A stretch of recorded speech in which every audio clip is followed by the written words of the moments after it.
बोलिए। ठीक है, नमस्ते बच्चों। आज हम जो है स्क्वायर एंड स्क्वायर निकालना सीखेंगे। इसमें स्क्वायर नंबर है, किसी भी नेचुरल नंबर को उसी नेचुरल नंबर से जब मल्टीप्लाई करते हैं तो हमें उसका स्क्वायर मिलता है। स्क्वायर का मतलब होता है टू, पावर टू। स्क्वायर का मतलब होता है पावर टू। मतलब एक का स्क्वायर हम यदि यहाँ लिख रहे हैं तो इसका मतलब है एक को दो बार दौड़ाएंगे तो एक गुने एक, 1 इंटू 1 हो गया। टू का स्क्वायर लिख रहे हैं तो इसका मतलब हुआ 2 इंटू 2। 3 का स्क्वायर लिख रहे हैं तो 3 इंटू 3। 4 का स्क्वायर लिख रहे हैं तो 4 इंटू 4। 5 का स्क्वायर लिख रहे हैं तो 5 इंटू 5। 6 का स्क्वायर लिख रहे हैं तो 6 इंटू 6। 7 का स्क्वायर लिख रहे हैं 7 इंटू 7। 8 का स्क्वायर लिख रहे हैं तो 8 इंटू 8। 9 का स्क्वायर लिख रहे हैं तो 9 इंटू 9। देखिए यह सिंगल डिजिट है, ये जो हम दिखा रहे हैं सिंगल डिजिट है। इसमें अब एक विशेषता भी देख लीजिएगा। 1 का स्क्वायर 1 इंटू 1 इक्वल टू 1 हो गया। 2 का स्क्वायर 2 इंटू 2 इक्वल टू 4 हो गया। 3 का स्क्वायर 3 इंटू 3 9 हो गया। 4 का स्क्वायर जो करते हैं तो 4 इंटू 4 16 हो गया। 5 का स्क्वायर करते हैं तो 5 5 जा 25 हो गया। 6 का स्क्वायर करेंगे तो 6 6 जा कितना होगा 36 होगा। 7 का स्क्वायर करेंगे तो 7 7 जा 49 हो गया। और 8 का स्क्वायर करते हैं तो 8 8 जा 64 हो गया। और 9 का स्क्वायर करते हैं तो 9 9 जा 81 हो गया। और 10 का स्क्वायर यदि हम करते हैं 8 मतलब डबल डिजिट हो गया है ना। 10 का स्क्वायर यदि हम करते हैं तो 10 इंटू 10 करेंगे हम तो यहाँ पर हमारा हो जाता है 100। चलिए अब इसमें इसको देख करके कुछ विशेषता को देखिए। यहाँ देखिए एक नंबर आया, एक आया। और उसके बाद देखिए 2 आया कहीं क्या, 2 नहीं आया। 2 आपका नहीं आया, इसको हम काट देते हैं, 2 नहीं आया। इसमें 3 आया कहीं क्या, लास्ट में यूनिट डिजिट देखना है हमको है तो यहाँ 3 कहीं आया, नहीं आया। तो ये 3 को लेकर भी हम यहाँ काट देते हैं। 4 आया, हाँ आया है ना, जैसे 1 आया तो 4 आया। 5 आया, 5 आया। 6 आया 6 यूनिट डिजिट के रूप में देखना हमको है तो 6 आया। 7 आया, 7 नहीं आया। तो यहाँ पर हम 1 2 3 4 आया, 5 आया, 6 आया, 7 नहीं आया। मतलब इसको हम काट देते हैं है ना। 8 आया, इसमें नहीं है, कहीं भी 8 नहीं है, यूनिट डिजिट के रूप में 8 नहीं है, इसको भी लिखकर हमने काट दिया।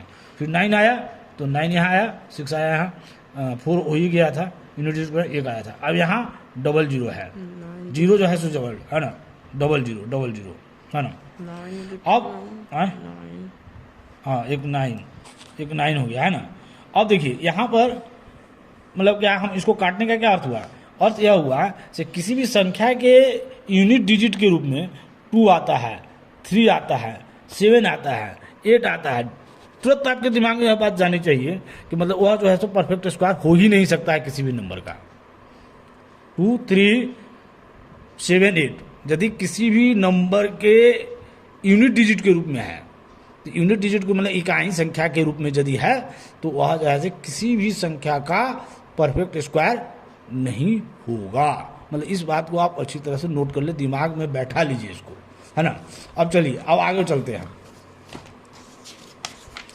कुछ फैक्ट्स है, उस फैक्ट्स को देखिए।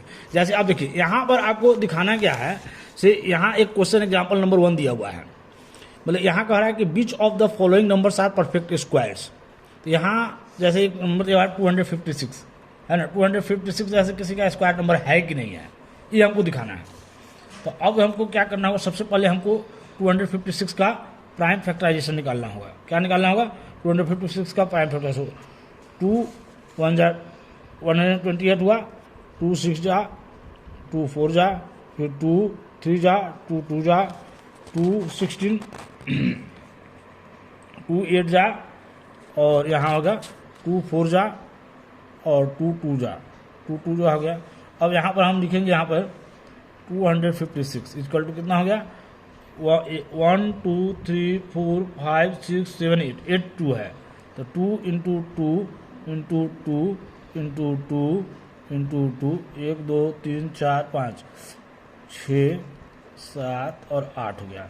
अब इसको हम जोड़ा बनाएंगे, पेयर बनाएंगे। यहाँ पेयर बन गया, 2 का स्क्वायर हो गया, यहाँ 2 का स्क्वायर हो गया, मतलब एक पेयर ये हो गया, एक पेयर ये हो गया, 2 तीसरा का पेयर हो गया, और फिर ये चौथा पेयर आपका हो गया है ना, चौथा पेयर हो गया। यहाँ देख रहे हैं 256 का प्राइम फैक्टराइजेशन निकाल रहे हैं, तो इसका प्राइम नंबर जो है तो क्या आ रहा है, पेयर में आ रहा है। यहाँ हम लिखेंगे हेयर, है ना,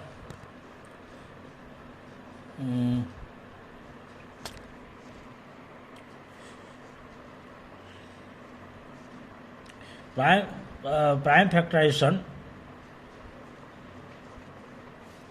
of the given number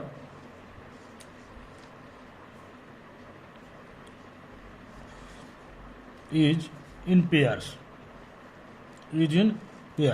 so 256 is a perfect square.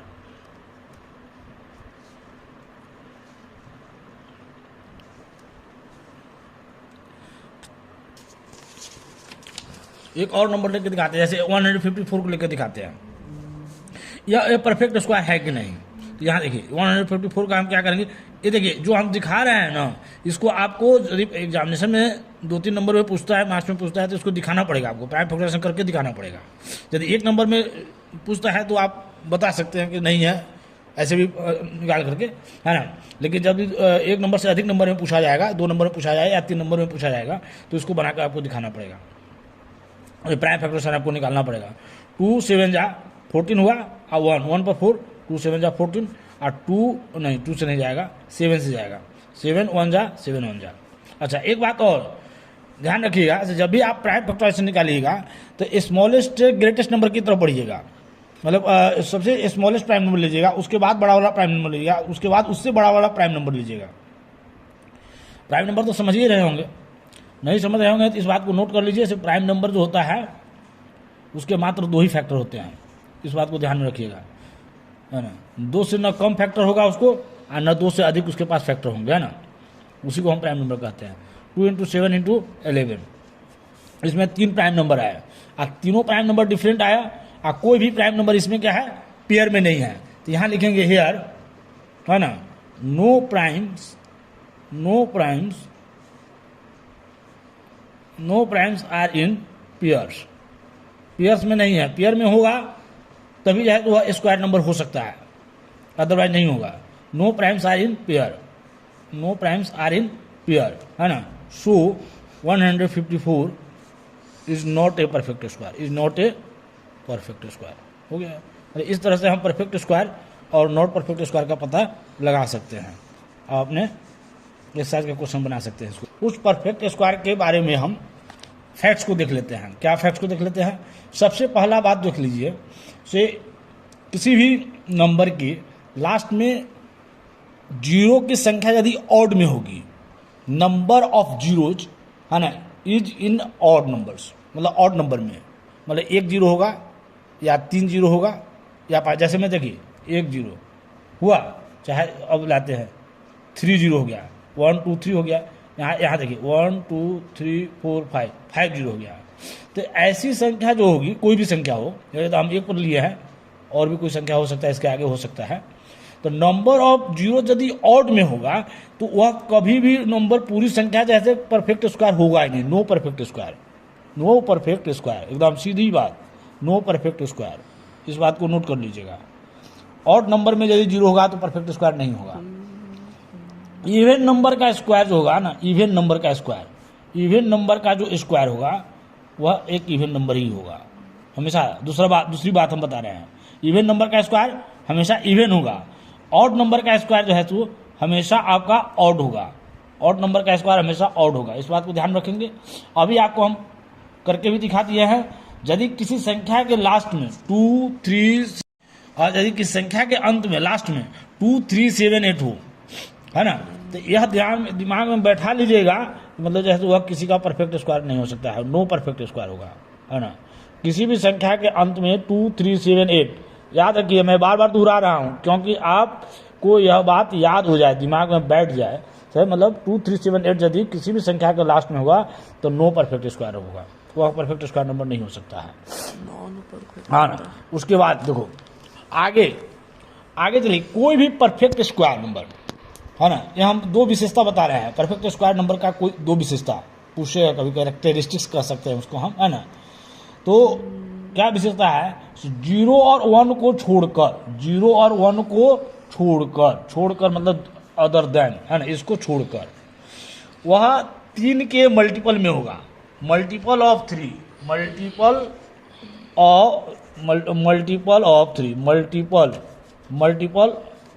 Multiples of 3, या मतलब multiples of 3 plus 1, multiples of 3 plus 1, मतलब इस फॉर्म में होगा, 3 के मल्टीपल में होगा या 3 के मल्टीपल से एक ज़्यादा होगा। जैसे मैं देखिए किसी संख्या को, लेकिन 0 और 1 को छोड़कर, है ना, और मान लेते हैं सबसे छोटा ही ले लेते हैं, तो 2 का स्क्वायर निकालते हैं तो 4 होता है, 4 एक स्क्वायर नंबर हुआ। तो अब 4 को यदि हम लिखेंगे हम तो लिख सकते हैं 3 1 जा 1 आप प्लस 1 हो गया। अब यदि हम 3 का स्क्वायर लेते हैं तो 9 हो गया। अब यहाँ देखते हैं तो 3 गुने 3 हो गया, यहाँ आ गया ना, ये 3 के मल्टीपल में आ गया। ये जो है से क्या हो गया, 3 के मल्टीपल से एक ज़्यादा हो गया, 3 के मल्टीपल से एक ज़्यादा हो गया। इस प्रकार से आप अन्य संख्या को भी देख सकते हैं, अनपरफेक्ट स्क्वायर को भी आप निकाल करके मतलब पता लगा सकते हैं। से मतलब कोई भी परफेक्ट स्क्वायर जो होगा 0 और 1 को छोड़कर 3 के मल्टीपल में होगा, और नहीं तो 3 के मल्टीपल से एक ज़्यादा होगा। अच्छा, अगला है से मतलब दूसरी विशेषता है 0 और 1 को छोड़कर 4 के मल्टीपल में होगा, है ना, मल्टीपल्स ऑफ 4 होगा, मल्टीपल्स ऑफ 4 या मल्टीपल्स ऑफ 4 अब प्लस 1 होगा, या मल्टीपल्स ऑफ 4 के मल्टीपल में होगा या 4 के मल्टीपल से एक ज़्यादा होगा, है ना। इस बात को हमेशा ध्यान में रखिएगा। से कोई भी स्क्वायर नंबर 0 को छोड़कर और 1 को छोड़कर, 0 और 1 को छोड़कर, या तो वह 4 के मल्टीपल में होगा या 4 के मल्टीपल से एक ज़्यादा होगा।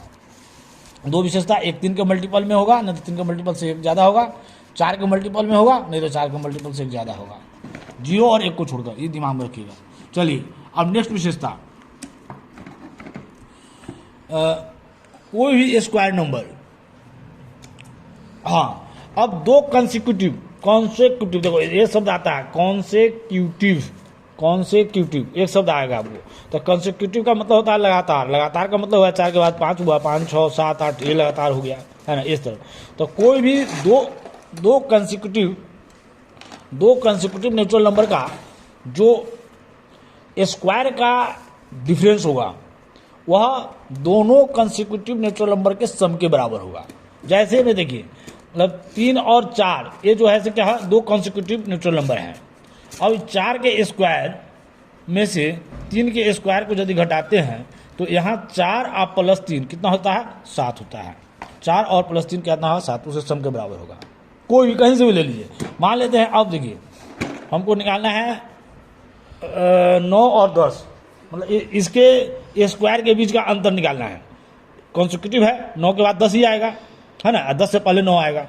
तो यहाँ 10 का स्क्वायर और -9 का स्क्वायर यदि हम करते हैं तो कितना होता है, 10 मतलब 10 + 9, 10 + 9 19 होगा। ऐसे भी करके आप देख लीजिए, इसको करके देखिए, 10 9 100 हुआ और 9 का स्क्वायर कितना हुआ, 81 होगा, इसको घटाइए 19 होगा, हो गया। तो अब इस तरह से आप सीख लिए। सो दो कॉन्सेक्यूटिव नेचुरल नंबर के स्क्वायर का डिफरेंस जो होगा उस दोनों के सम के बराबर होगा। अब चलिए अगला विशेषता क्या है, first and odd natural number, मतलब किसी भी नेचुरल नंबर का जो स्क्वायर जो होगा, किसी भी नेचुरल नंबर का जो स्क्वायर होगा उसके उसी संख्या के ऑड नंबर के सम के बराबर होगा। जैसे देखिए 1 का स्क्वायर है, इसमें 1 ऑड है, 2 का स्क्वायर है तो कितना हुआ, 4 हुआ, 4, इसमें 2 ऑड होगा, 1 + 3। अब 3 का स्क्वायर निकालते हैं तो 3 3 9, तो 3 3 1 + 3 और +5, इस 3 का ऑड हो गया, 1 3 5, 3 तो हो गया। 4 का यदि निकालते हैं, 4 का स्क्वायर 16 हो गया। तो देखिए 1 3 5 और बाद 7, 7 5 12, है ना, 7 5 क्या हुआ, 12 हुआ, अब 15 और 15 1 16 हो गया कि ना हो गया, मतलब 4 ऑड हो गया कि ना हो गया, मतलब 1 हो गया। आगे देखिए अब एक और पैटर्न को देख लीजिए। देखिए 1 का स्क्वायर 1 हुआ, इस पैटर्न को देखिए, 1 वाला पैटर्न को। अब 11 का स्क्वायर 2 1 है, इसका स्क्वायर करेंगे तो 1 2, मतलब 2 है तो 1 2 हो गया, 1 हो गया। अब 3 तो यदि 1 लेते हैं और उसका स्क्वायर निकालना होगा, तो यहाँ क्या करेंगे 1 2 3, मतलब 3 तो एक है ना, तो 1 2 3 तक जाएगा, इसके बाद इसे यहाँ पलट जाएगा, 3 के बाद 2 आएगा, 1 आएगा, इसका स्क्वायर निकालिएगा तो आपको इतना ही मिलेगा। मतलब ये 4 स्क्वायर का 4 को एक का होल स्क्वायर लेते हैं तो 1 2 3 4 हो गया। अब यहाँ से पलट दीजिए 3 2 1 हो गया ये स्क्वायर। इस तरह से जैसे आप मतलब जितना भी एक रख लीजिए उसका स्क्वायर निकालिएगा तो उसके बराबर होगा। चलिए अब हम ट्रायंगुलर पैटर्न के बारे में देखेंगे। ट्रायंगुलर पैटर्न सीधा करके ऐसे करो तो ज़्यादा अच्छा है। Triangular pattern, triangular pattern, triangular कौन सा नंबर ट्रायंगुलर पैटर्न में होगा, मतलब इसको निकालना है। तो जो यहाँ संख्या जैसे एक संख्या लिए हैं, यहाँ एक ट्रायंगल बना है, एक डॉट दिया है, तो यह आपका एक ट्रायंगुलर में आ गया। अब देखिए, अब इसके बाद 1 और 1 और 2 यहाँ ये जैसे एक ट्रायंगल में बैठ जाएगा, नहीं बैठ जाएगा, 3 हो गया, तो एक ट्रायंगुलर पैटर्न हो गया, ये 3 हो गया। अब देखिए 4 को बैठाइए, 1 यहाँ 2 हो गया, 2 1 3 हो गया, तो कितना हो जाएगा। अब उसके बाद ये ट्रायंगुलर पैटर्न में कौन बढ़ा, 1 2 आई 3, कितना हो गया, ये कितना हो गया, 1 2 3 4 5 6, ये मतलब 6 है ट्रायंगुलर। ये सब ट्रायंगुलर नंबर में है। जो ट्रायंगुलर पैटर्न के अंदर जो संख्या बैठ जाएगी वह ट्रायंगुलर पैटर्न में है। अब देखिए आगे, देखिए इसके आगे देखिए 1 यहाँ इसी तरह से बैठाना है, 1 2 3 हो गया। अब एक और 1 2 3 और 4, मतलब ये 4 नंबर हो गया। मतलब अब इसको जोड़िए, एक ट्रायंगल में बैठ जाएगा, आपको इसको जोड़िए कितना हो, 1 2 3 4 5 6 7 8 9 10, ये 10, ये हो गया, मतलब ट्रायंगुलर नंबर में हो गया, 1 6 10 है ना। ट्रायंगुलर नंबर में ये सब आएगा, समझ में कौन सा ट्रायंगुलर नंबर में होगा। ट्रायंगुलर पैटर्न में जो बैठ जाएगा संख्या, डॉटिंग करके दिखाएंगे तो वह ट्रायंगुलर नंबर हो जाएगा। अब एक और है लास्ट में क्या है, से 2 कंसेक्यूटिव नेचुरल नंबर यदि लेते हैं तो उसके स्क्वायर के बीच में, मतलब जैसे अब n लिए, एक नंबर n है, हाँ एक n + 1 है ना। तो अब इस दोनों के स्क्वायर के बीच में, एंड जैसे n स्क्वायर के बीच में है ना, बीच में जो होगा 2n नॉन परफेक्ट स्क्वायर होगा, 2n नॉन परफेक्ट स्क्वायर होगा। इसको भी एग्जाम्पल के द्वारा समझ लेते हैं, देख लीजिए। अब मान लीजिए, अब हम लेते हैं एक लेते हैं, और दूसरा संख्या हम 1 के बाद n को हम 1 लेते हैं, तो n + 1 कितना हो जाएगा, 1 + 1 हो जाएगा, 2 हो जाएगा। अब इसका स्क्वायर हम 2 का स्क्वायर निकालते हैं, तो 4 हो गया, और 1 का स्क्वायर निकालते हैं तो कितना हो गया, 1 हो गया। अब देखिए इस दोनों के बीच में देखिए, ये 1 हो गया, ये 1 2 3 4 हो गया। तो अब यहाँ नॉन परफेक्ट स्क्वायर कौन हो गया, देखिए क्या हुआ है, 2 3 हो गया, 1 है, 2 3 4 2 हो गया। तो यहाँ 2n के बराबर कह रहा है, तो n = 1 हुआ ना, तो n = 2 × 1 हो गया, तो 2n के बराबर हो गया। अब एक और एग्जाम्पल ले लेते हैं, एक हम लेते हैं 4, n = 4 लेते हैं, तो n + 1 = कितना हो जाएगा, 4 और +5 हो जाएगा। अब यहाँ n स्क्वायर का मान निकालते हैं, तो n स्क्वायर का मान निकालेंगे तो 4 का स्क्वायर, यहाँ n = 4 लिया है, तो n + 1 क्या हुआ, 4 + 1 हो गया तो 5 हो गया। तो अब यहाँ n स्क्वायर निकालो, n स्क्वायर निकाले हैं, 4 का स्क्वायर हुआ 16 हो गया। n + 1 में क्या है, 4 + 1 का स्क्वायर हो गया, 5 का स्क्वायर 25 हो गया, और 16 का स्क्वायर और 25 के बीच में कितने नॉन परफेक्ट स्क्वायर होंगे सो देख लेते हैं, 21 22 23 24 और 25। तो हमारा आना चाहिए नियम के अनुसार 2n परफेक्ट स्क्वायर, तो n = यहाँ पर 4 है, तो 2 × 4 मतलब 8 को नॉन परफेक्ट स्क्वायर आना चाहिए, तो आएगा ना। 16 तो परफेक्ट स्क्वायर हो गया ना, ये तो हम जानते हैं, और 25 भी हमारा परफेक्ट स्क्वायर हो गया, ये भी हम जानते हैं। नॉन परफेक्ट स्क्वायर को गिन लीजिए आप, 1 2 3 4 5 6 7 8 आ गया, 8 आ गया। ये जो है नियम है, इस नियम को भी जो है अच्छी तरह से हम याद रखेंगे। आपकी किताब पाठ्य पुस्तक में ये सारे जो है मतलब नियम दिए हुए हैं, है ना। उन नियमों को आप अच्छी तरह से याद कर ले, नहीं समझ में आता है आप यहाँ से देखकर समझ ले, है ना। यदि कोई अन्य दिक्कत हो कमेंट के माध्यम से बताएं, भरपूर प्रयत्न रहेगा आपको समझाने का, मैं भरपूर प्रयत्न करूँगा, आपको भरपूर सहयोग करूँगा। ठीक है बच्चों, धन्यवाद बच्चों।